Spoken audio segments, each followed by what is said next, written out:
السلام عليكم ورحمة الله وبركاته. وردفتو تخيني كبجمو إدو غراغرات أرقمتن أرى تاتيوان دينك سيسو الدنيا خنا فيديو غبابا خنا خيست ولين إلا الله وانت برنودا بيكمسا وليغلا كان إسيني تهودن دودا جاتشودا نهردفان أفير راقية كان بيكتو جدا كان بيكتو ستيفن هاو كينج guyyaa galaliyoon du'etti kan dhalateedha jedha. Guyyaa Albert Einstein dhalatetti du'eedha.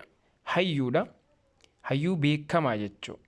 Stephen Hawking guyyaa galaliyoon dhalatetti kan du'etti kan dhalate yommuu ta'u guyyaa Albert Einstein dhalatetti ammoo ni du'e jedha. Hayyoota beekamtoota warra walirraa bakka bu'an jedhamee waamame jechuudha yeroo ammaa. Inni bira Hitleri Jarmanoonni sanyii addunyaa hacuuccaa fi rakkoo guddaa addunyaa irratti geessaa kan ture Adolf Hitler biyya Oostiriyaa keessatti akka dhalatee fi bara 1932 lammii Jarmanii akka argate meeqan keessantuu beeka jedha. Lammii biyya Jarman hin turre jechuudha. Lammummaa biyya sanii ni argate jechuudha. Kanaaf diidummaadhaan maqaa biyyattii akka isin xurooytu taasisee jira. Kana beektuu laata? Kutaa Ameerikaa Kaalifoorniyaa bakka jedhamtutti hayyama adamsuudhaa malee hantuuta adamsuun yookiin ajjeesuun seeraan nama gaafachiisa. Hantuutni yoo si rakkisellee hayyama adamsuu kennuudhaan ajjeesuu dandeessa malee haatee hantuuta yoo ajjeefte seeraan gaafatamtaa jechuudha. Waan addaati. Taatee addaa kan kanarra hamaa jira. Namni Ameerikaa Edward Mordrek jedhamu kun fuula lama qabaatee uumame jira. Allahu akbar. Isaan keessaa tokko nama sodaachisa jira. Fuulli sodaachisaan sun homaa hin dubbatu. Hinaasa'u hin dubbatus. Akkuma Edward jedhe fuulli sodaachisaan sun osoo inni hin ajajin ofiin kolfaa yookiin boo'aa yeroo tokko immoo waan hama itti hasaasaa ture jira. Edwarditti. Wayi dandeettii rabbii. Edward fuula duuba isaa akka dhokfamuuf yookiin akka irraa baduuf doktoroota gaafatus garuu haakimoonni ni didan jedha. Maaliif taateen kun maaliif akka uumame rabbumaa beeka waan ta'eef. Kanaaf Edwardi of jibbee umrii isaa waggaa 23tti of ajjeesee du'aan addunyaa kanarraa boqote jechuudha. Taatee addaati. Nama Ameerikaati Edward Mordrek jedhamu fuula lama qabaachuun kan beekamu ture. Waan addaa jira ammas. Daa'imni biyya Chaayinaa kun Wang Zhanghang jedhama. Kompiitara mana barumsa isaa hack gochuun qormaata hatuun hojjechaa ture jedha. Mucaan daa'imni kun waan addaati. Akka seera biyya Ingiliz bara 1845 baheen namni of ajjeesuuf haada fudhatee gaara seenee tokko of ajjeesuu yoo dadhabe qabame jechuun du'aan adabama jedha. Duutirraan oolamtu jechuudha. Waan addaati. Bara 1967tti waraanni biyya keessaa kan Naayijeeriyaa guyyaa 2 addaan citee ture biyya san keessa jechuudha. Sababni isaas maali jennaan taphataan Biraazil Peelee jedhamu tapha waan guyyaa saniif qabuuf tapha san ilaaluuf waraana addaan kutan jedha. Waan addaati. Kana beektu Kooriyaan kibbaa qormaata yuunivarsiitii hundaa dirree kubbaa miilaa irratti kennitiyya. That is the rule and the regulation of that country. Heeraa fi seera biyya saniiti. Fageenyi isaanis akkuma suuraa irratti argitanii kana jedha. Waan addaa addunyaa kana keessa garta. Qormaanni yuunivarsiitiidha dirree kubbaarratti bifa kanaan kenname jechuudha. Yaa addaa waanuma ajaa'ibaati. Kana beektuu laata jedha. Bara 1985tti hojjetaan warshaa Coca-Cola hojiirra ari'amee jedha. Maali sababni isaa? Hojjettuu warshaa Pepsi waan fuudheef jedha. Warshaa Coca-Cola keessa hojjetaan warshaa Coca-Cola ka'ee hojjettuu Pepsiidha. Warshaa Pepsi hojjennaa fuunaan hojiirraa gaggeeffame jedha. Daatis waan addaa kunis. Waan addaa biraa jira. Dheerinni dubartii seentimeetira 177.8 yoo ta'u, dheerinni dhiiraa immoo seentimeetira 91.44 jedha.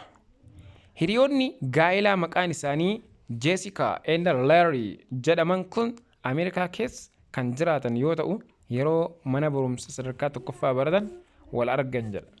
Ijoollummaa isaaniitti hiriyaa kan ture yoo ta'u, boodarra wal fuudhan. Hiriyoonni gaa'elaa kun ijoollee 4 waliin qabu. Waan ajaa'ibaati.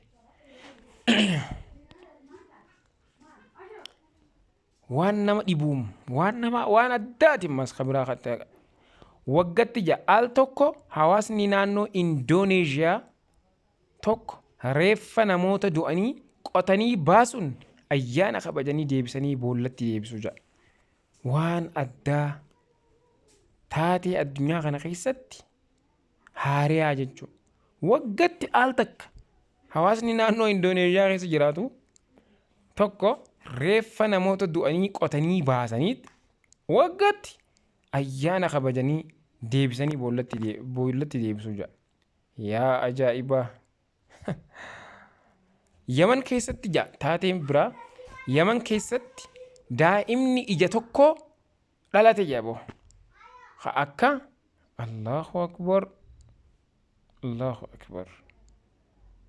Daa'imni ija tokko dhalate jedha. Wayi rabbiin dandeettii isaa. Addunyaan keenya wantoota ajaa'ibsiisoo amanuuf nama rakkisan hedduu wajjin wallaansa qabaa jirti jedha. Dhiheenya kana Yaman keessatti taatee haaraan namoota hedduu wal dubbachiiseetu uumame jaabara. Taateen kun kan raawwatame Yaman bulchiinsa Albaayidaa magaalaa Radaa keessatti jedha. Hospitaala Kemaawam keessatti daa'imni ija tokko akka dhalate dhagaameera jedha.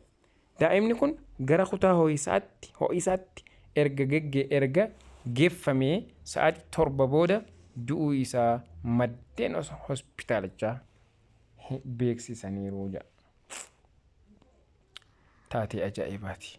Taatee gosa kophaa addaa biyya Diinmaark kanatti dabarra. Diinmaark keessatti Diinmaark biyya jedhamtu keessatti mucaa keetiif maqaa barbaadde moggaasuu hin dandeessu jedha. Wayi ajaa'iba gaa. Taanumaatti taan darani. Maqaa 7,000 mootummaan ummataaf kanneen alatti maqaa daa'imaaf filachuu taasuma hin dandeessu jedha. Diinmaark ajaa'iba walitti. Amazing country. Maqaan 7,000 kun kan dhiiraaf durbaa walumatti jedha. Dhiiraas ta'e dubaraas maqaa 7,000 qofaa kenname jira. 7,000 san keessa laallatteeti ijoollee teeti maqaa baastaa jechuudha. Ajaa'iba. Ajabin jetture. Inni biraa gosti shaarkii Greenland shark jedhamuun beekamu umrii isaanii waggaa 150 yeroo gahu wal hormaataa fi dahuuf qophaa'uu jedha. Yeroo san dargaggoomuu jechuudha. Amata 150 booda dargaggummaan itti dhufte jechuudha. Wayi ajaa'iba oliiti. Kana beektuu laata jedha. Indoneeshiyaan biyya addunyaa irratti namoota gabaabduu hedduu qabaachuun adda duree taateedha jedha. Biyyi Indoneeshiyaa namoota gaggabaabduu akka addunyaatti hedduu qabaachuudhaan biyyi beekamtu Indoneeshiyaa jedhamti. Kana beektuu laata. Of ukkaamsuudhaan of ajjeesuun hin danda'amu jedha. Gaafa of qabdee ofitti hin taasise boodarra ukkaamamtee if gallakkista waan ta'eef of ukkaamsuudhaan of ajjeesuun hin danda'amu jedha. Kana beektuu jedha. Sekondii tokkotti tilmaamaan daa'imman 4 ni dhalatu jedha akka addunyaatti. Sekondii takka keessatti tilmaamaan daa'imman 4tu dhalata jedha. Kunis daqiiqaa tokkotti daa'imman gara 250tu dhalata. Sa'aatii tokkotti 15,000 guyyatti ammoo guyyatti 3,600tu 3,360tu dhalatu jechuudha. Yaa Allah.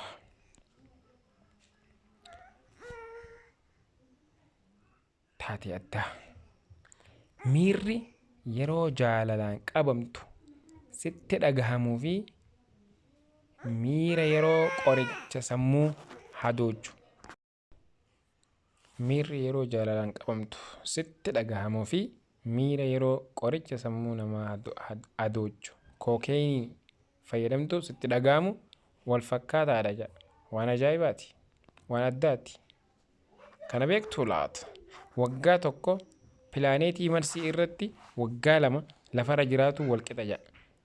Namni waggaa tokko pilaaneetii Marsii gubbaa jiraate waggaa 2 kan lafarra jiraate wajjin wal qixa ta'a jechuudha. Kana jechuun geessi ganna 40 lafarra jiraatu osoo Marsii irra jiraate waggaa 20 ta'a jechuudha jedha. Waggaan tokko asitti waggaan 2 waggaa tokko waan ta'eef achirratti waggaa 2 waan ta'eef.